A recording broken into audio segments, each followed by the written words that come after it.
Assalamualaikum warahmatullahi wabarakatuh. Kami daripada kumpulan 14 akan menerangkan tentang falsafah cancel culture. Ini merupakan nama ahli kumpulan kami. Saya akan membentangkan tentang pengenalan. Apa itu falsafah? Falsafah merupakan dua bergabungan perkataan iaitu perkataan Yunani iaitu philos bermakna cinta dan sophos bermakna kebijaksanaan yang akhirnya membawa makna kebijaksanaan. Cancel culture adalah fenomena membatalkan seseorang dalam erti kata lain memboikot, menindas dan menghilangkan pengaruh atau kuasa orang tersebut melalui media sosial seperti Twitter, Instagram, Facebook dan secara bersemuka.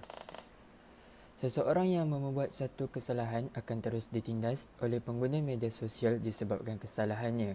Malah, orang lain yang memecah berita mengenai orang tersebut turut menindas individu tersebut kerana mengikut perbuatan orang lain tanpa mengkaji terlebih dahulu. Cancel culture ini merupakan bentuk demokrasi media sosial kerana ia bertujuan untuk menghilangkan pengaruh dan terdapat segelintir masyarakat yang menjadikan budaya ini sebagai satu senjata untuk menundukkan seseorang. Budaya ini juga menyebabkan satu organisasi atau satu individu ditindas dan dijatuh dengan hanya mendapat makian dari para netizen. Pada asalnya, frasa cancel culture ini dikenali sebagai call-out culture yang sering digunakan pada tahun 2014. Cancel culture ini pada asalnya bertujuan untuk menyedarkan seseorang atas kesalahan yang telah mereka lakukan. Akan tetapi, apabila budaya ini telah disalahgunakan dengan melemparkan tuduhan ke atas seseorang, itu dengan bertujuan untuk menindas atau cancelling seseorang tanpa bukti yang sahih. Budaya cancel culture ini disifatkan sebagai cubaan untuk mengasingkan seseorang kerana melanggar norma sosial. Apa itu norma sosial? Norma sosial ini didefinisikan sebagai pedoman atau petunjuk dalam kehidupan kita yang mengatur setiap individu dalam suatu kelompok masyarakat. Hubungan antara masuk falsafah dan cancel culture. Budaya cancel culture ini boleh dikaitkan dengan falsafah kerana falsafah membawa maksud kepada cintakan kebijaksanaan dan ia mampu mencorakkan manusia untuk menggunakan kebijaksanaan dalam menilai dan mengkaji kesalahannya sebelum menghukum seseorang itu.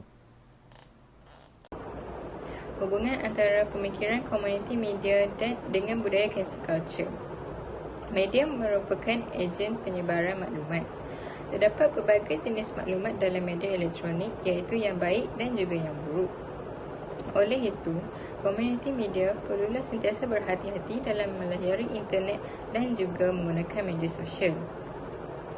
Mereka tidak sepatutnya mempercayai sepenuhnya terhadap sesuatu maklumat yang diperolehi. Malah, mereka perlulah mencari bukti yang sahih dahulu sebelum menyebarkan maklumat tersebut terhadap orang lain. Perkara ini boleh menyebabkan perselisihan faham dalam sesama komuniti media. Perkongsian maklumat melalui media sosial menjadi tidak terkawal dengan wujudnya butang share dan forward yang hanya ditekan menggunakan hujung jari. Akan terjadinya fenomena domino effect oleh kerana jika seseorang itu mempunyai suatu ideologi, maka orang lain juga akan mempercayainya sehingga dapat melibatkan ahli masyarakat yang lain untuk mempercayainya. Hal ini berlaku kerana sekelompok masyarakat akan hanya berpihak kepada pihak minoriti secara membuta tuli kerana mereka berpendapat bahawa ideologi pihak minoriti sudah menjadi tidak relevan lagi. Penindasan moden seperti ini menjadi semakin berleluasa sehingga menyebabkan kesihatan mental seseorang itu terjejas. Jadi saya akan membentangkan tentang faktor-faktor penularan cancel culture.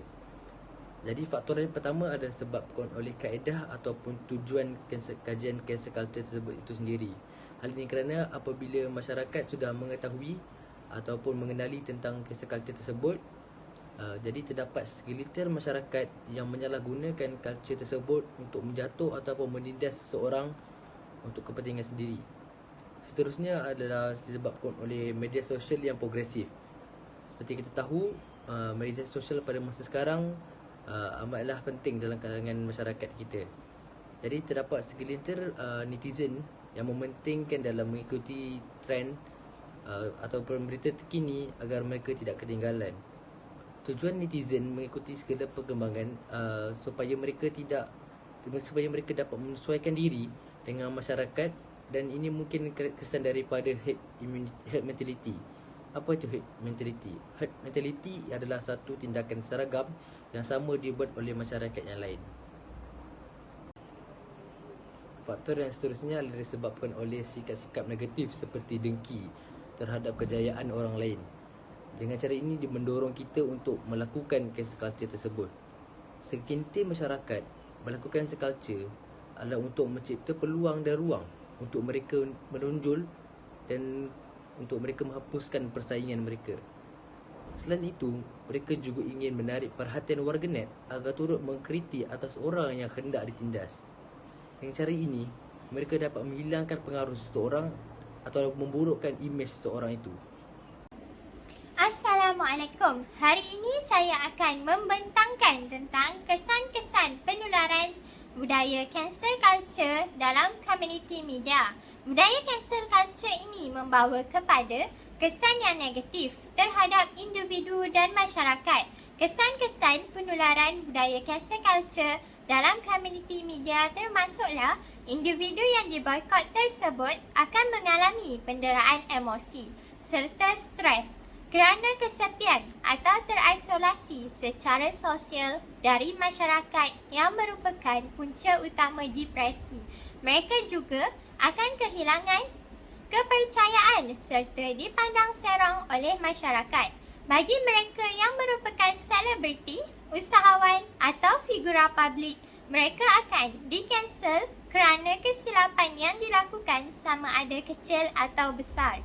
Ini akan mengakibatkan mereka kehilangan pekerjaan atau sumber pendapatan kerana mereka tidak lagi disukai oleh masyarakat atau peminat yang terdahulu. Sebagai contohnya, sekiranya individu yang di-cancel tersebut merupakan seorang usahawan, produk yang mereka hasilkan akan diboikot dan tidak mendapat sambutan daripada masyarakat. Selain itu, reputasi atau nama baik seseorang individu tersebut akan terjejas kerana kesan daripada kritikan yang buruk oleh masyarakat.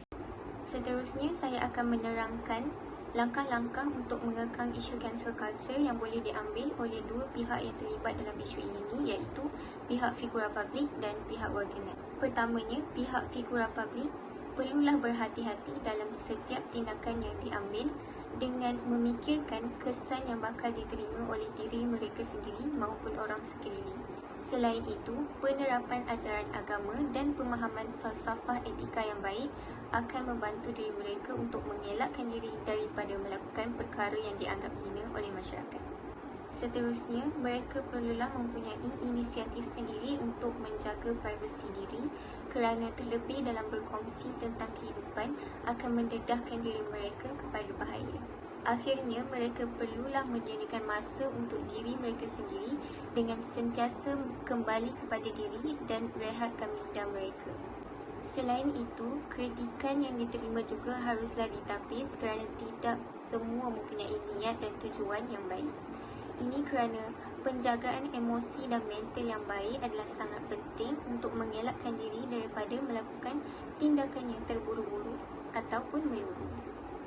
Seterusnya, pihak warganet mestilah bijak dalam mengadili tindakan orang sekeliling. Sebagai contoh, adakah adil jika orang yang sengaja berkata-kata buruk dan tidak sengaja berkata-kata buruk menerima hukuman yang sama, iaitu di-cancel? Sudah semestinya tidak. Oleh itu, kita sebagai masyarakat yang menginginkan yang terbaik perlulah sentiasa berfikiran positif. Di samping itu, kritikan dan pendapat yang diutarakan perlulah bersifat membangun, bukannya menjatuhkan. Kedua, warganet sewajarnya menghormati privasi dan posisi seseorang dengan memfokuskan kepada tindakan yang dianggap salah, bukannya kepada siapa diri mereka. Akhir sekali, kita sepatutnya mempunyai sifat empati dalam diri. Ini kerana fenomena cancel culture akan memberikan kesan psikologi yang teruk kepada mereka yang di-cancel. Oleh itu, sentiasalah meletakkan diri di tempat orang lain sebelum melakukan apa-apa tindakan atau memberikan sebarang kritikan.